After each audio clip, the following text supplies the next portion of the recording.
Welcome everyone, join us today as we delve into the life and legacy of Mary Travers, the golden-voiced songstress of the legendary folk trio Peter, Paul and Mary, who captivated audiences with her heartfelt performances and unwavering commitment to social justice. So let's dive in.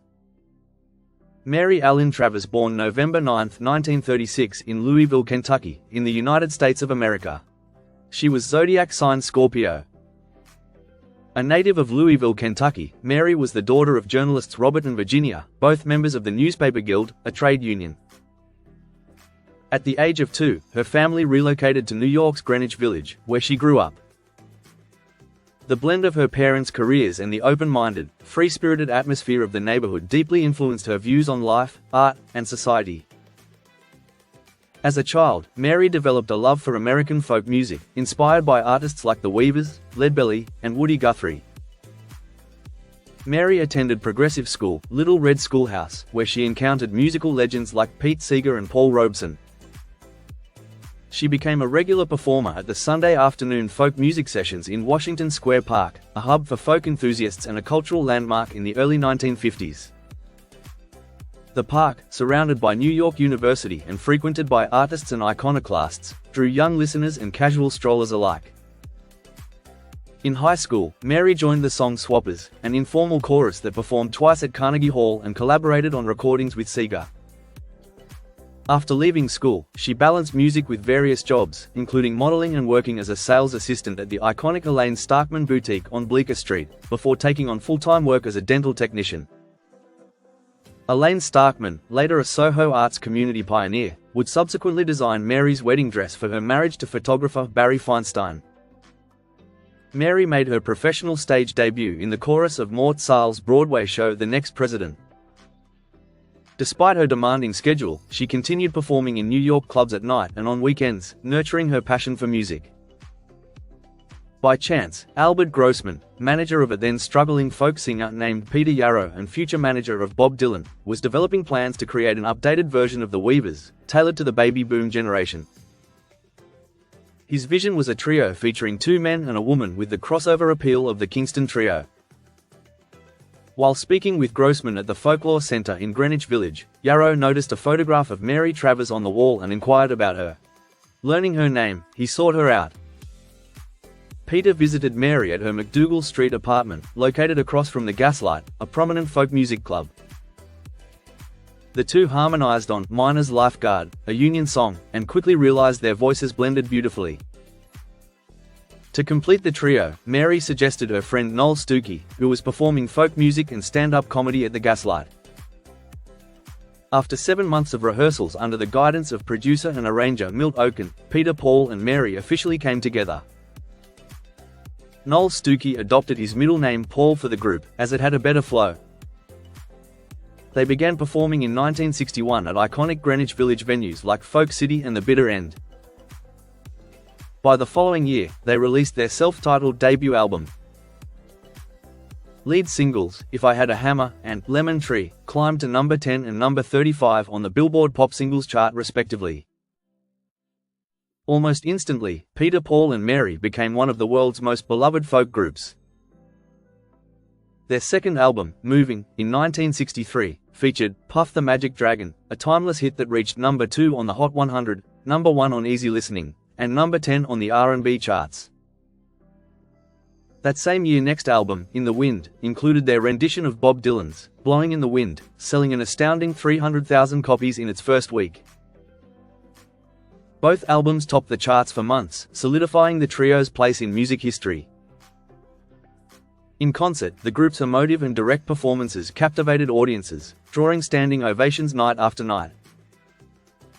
On stage, Mary commanded attention with her expressive presence. Her flowing hair, rhythmic head movements, and clenched fist during dramatic moments embodied the passion of their music. Following manager Albert Grossman's advice to maintain an air of mystique, Mary never spoke on stage. Their 1964 live double album, In Concert, captures the electrifying energy of these performances. On television, the trio's bohemian aesthetic, Mary's beatnik-inspired wardrobe and Peter and Paul's moustaches and goatees, introduced mainstream audiences to a subculture that had often been caricatured in shows like The Many Loves of Dobie Gillis. Their image and music provided a bridge between counterculture and mainstream America, making a lasting cultural impact. The British invasion, led by the Beatles, marked the decline of the folk revival, but Peter, Paul and Mary continued to thrive throughout the 1960s. Their albums, A Song Will Rise, in 1965, See What Tomorrow Brings, in 1965, and Album 1700, in 1967, enjoyed strong sales, as did singles like Gordon Lightfoot's For Loving Me, and Early Morning Rain, as well as Bob Dylan's When the Ship Comes In. The lightheartedly satirical I Dig Rock and Roll Music, in 1967, became a top 10 hit, while their final chart-topping single, Leaving on a Jet Plane, in 1969, reached number 1. In 1970, after releasing their greatest hits compilation, 10 Years Together, the group disbanded, marking the end of an era for the iconic trio. Mary remained the most musically active of the trio as a solo artist, especially in terms of recording. Over 4 years, she released 4 albums on Warner Brothers. Mary, in 1971, her most successful album, Morning Glory, in 1972, All My Choices, in 1973, and Circles, in 1974. Alongside her music career, she performed at colleges and clubs across the US, lectured on society and its effect on music, hosted a music and interview show on Radio Pacifica KPFK in Los Angeles, and wrote, produced and starred in a television series for the BBC.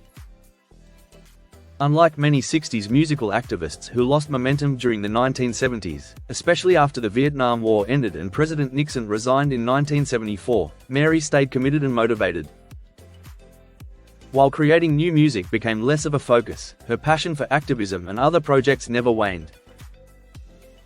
In 1978, she signed with Chrysalis Records and released It's in Every One of Us, featuring her rendition of the Hammond and Hazelwood pop-rock classic, The Air That I Breathe. Peter, Paul and Mary briefly reunited in June 1972 for a one-night performance at Madison Square Garden, supporting presidential candidate Senator George McGovern during a fundraising concert. They didn't perform together again until 1978 when they participated in Survival Sunday, a benefit concert at the Hollywood Bowl organized and produced by Peter. Inspired by their success at the event, the trio decided to resume their partnership. That same year, they released the reunion album on Warner Brothers, showcasing their timeless harmonies, along with a single of Bob Dylan's Forever Young. Over the next 2 decades, Mary continued to record and perform with the group, averaging 45 concerts annually. It felt as if they had never parted, as they championed causes like human rights in Central and South America and the fight against world hunger. Their advocacy often clashed with the policies of the Reagan and Bush administrations, further solidifying their role as outspoken activists. Personally, Mary had a deep love for animals and frequently dedicated her time to volunteering at animal shelters. She also had a passion for gardening, showcasing her green thumb by cultivating stunning landscapes in her backyard. Mary married 4 times throughout her life. Her first marriage, a brief union with John Filler, resulted in the birth of her older daughter Erica, in 1960. In 1963, she wed Barry Feinstein, a renowned photographer known for his work with musicians and celebrities. The couple welcomed their daughter Alicia in 1966 but divorced the following year. During the 1970s, Mary was married to Gerald Taylor, a publisher for National Lampoon.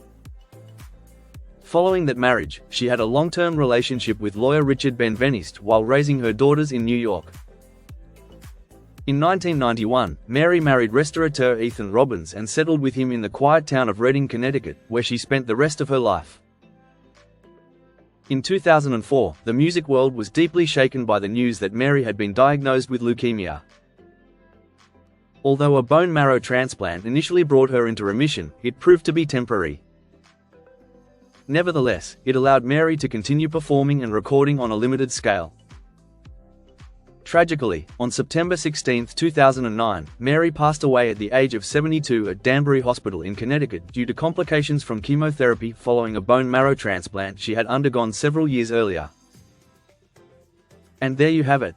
Though Mary Travers left us in 2009, her legacy lives on through the timeless songs and powerful messages she brought to life.